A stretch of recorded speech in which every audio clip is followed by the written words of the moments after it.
Hi, this is Annie Grace, and I'm answering readers' questions. And today is a cool question because it's basically how did I come up with the theory about the unconscious conditioning being the key to kind of releasing you from emotional and psychological dependence on alcohol. And to tell you how I came up with the theory, I sort of have to tell a bit of my own story, which is cool. So I was in this hugely successful international marketing career. I was in charge of 28 countries. I was flying all over the world. I did 22 countries in a span of 2 years. I was often on international trips, which were first class, and just a hugely kind of boozy culture. So I was drinking a lot on the airplanes, in the airplane lounges, at the networking events, at the business dinners, at the corporate dinners. And this went on for quite a long time. And then I found myself, there was one moment where we were over in the UK, and it was me and my husband, and it was a weekend, and we'd taken our 2 kids, and I had a hangover from the night before, so I was feeling like crap. So I stuffed 2 big beers in my bag, and we were taking our kids to London Eye. And we're about to go up on the London Eye, and I was like, okay, I want to have a beer because it'll make me feel better. And I really felt like I just needed it and needed the relief.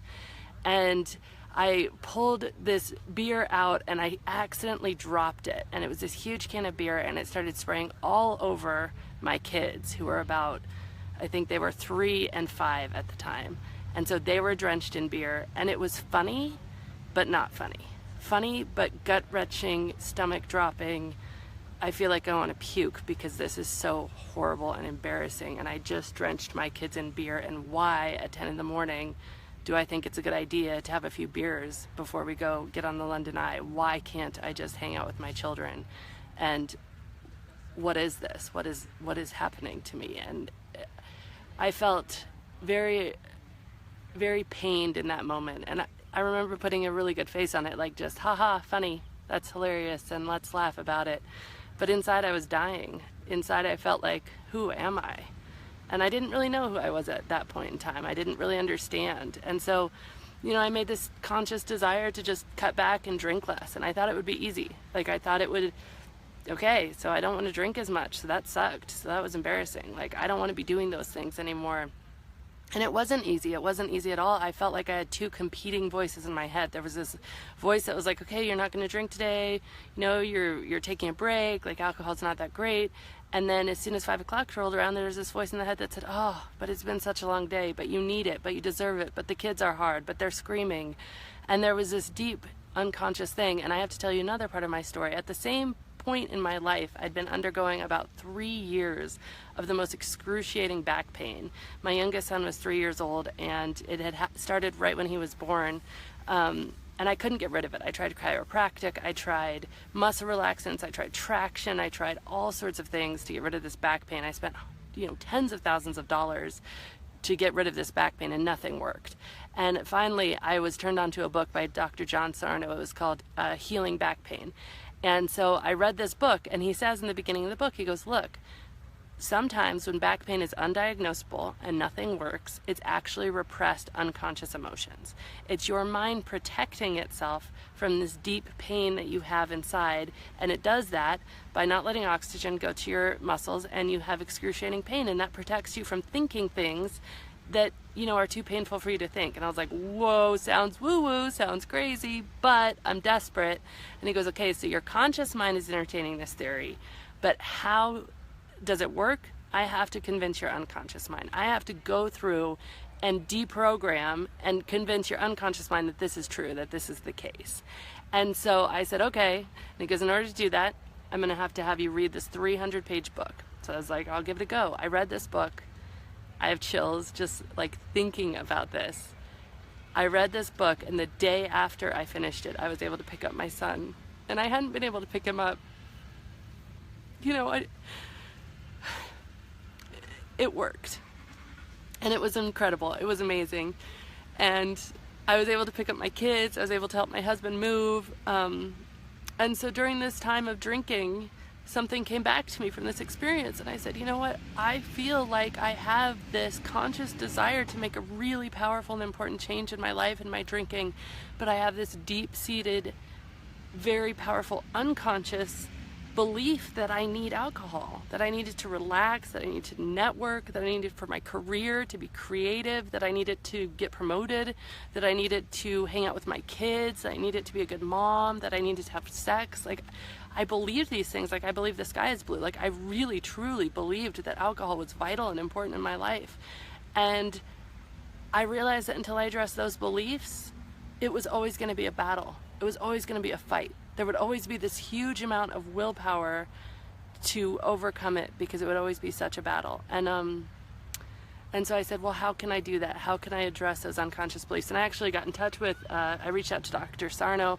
I was put in touch with one of his sort of proteges, and I had a 2-hour Skype call with this man, and I said, hey, would this work for alcohol, for my emotional attachment to alcohol? And he said, yes. Dr. Sarno always said this would work. And so I started this year's worth of research of going through and saying, how can I change my unconscious conditioning, unconscious beliefs? And I researched all different sorts of method. It took me all sorts of places. And about a year later, I remember walking out of my office and telling my husband, like, hey, if you want to get drunk with me, tonight's the night, because after tonight I'm not drinking again.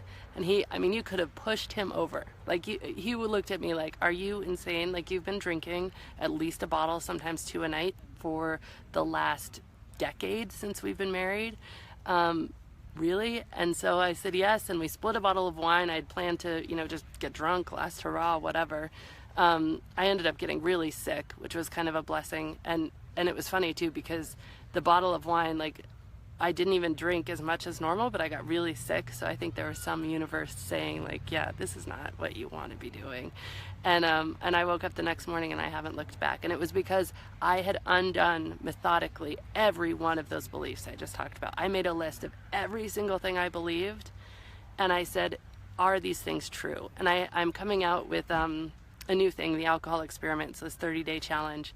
And if you're curious, you can go to thealcoholexperiment.com. But basically what it is I've come up with this methodology, and it's called the 3Ds, for lack of a better name. If anybody has a better name, I'm all ears. But it's basically define the belief, deconstruct, understand why. We have to understand why. Why do I believe this? Why is this true for me?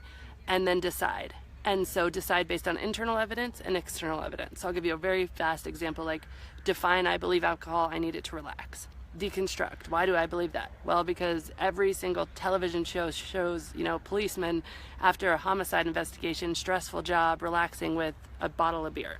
And because once I started to drink it, there's a numbing effect, and it felt relaxing. It felt like it turned off my brain, so I believed it relaxed me.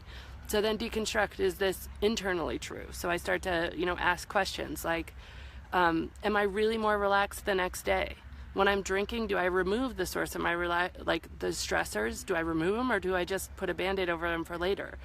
And externally, is it true? So I look at scientific studies and I say, okay, there was mice that were put through 30 days of drinking. Did they come out more or less relaxed? Like, were they able to deal with stressors after 30 days of alcohol than mice that were sober for 30 days?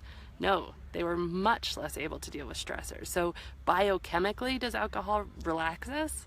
No, alcohol numbs us and then puts us into a state of much higher stress, because it actually increases the release of adrenaline and cortisol in the body. And so you go through that, and all of a sudden this belief, I need alcohol to relax, just very naturally lets go of you. And all of a sudden you don't feel like you desire it to relax. So that's kind of the thing. And I went through every single one of those with basically that method. And so that's my story. That's how I came up with the theory. And great question. I love answering questions. So thank you for listening. This has been Annie Grace with This Naked Mind podcast. Thank you so much for listening. You can learn more at thisnakedmind.com. And please remember to rate, review, and subscribe, as it really helps us spread the word.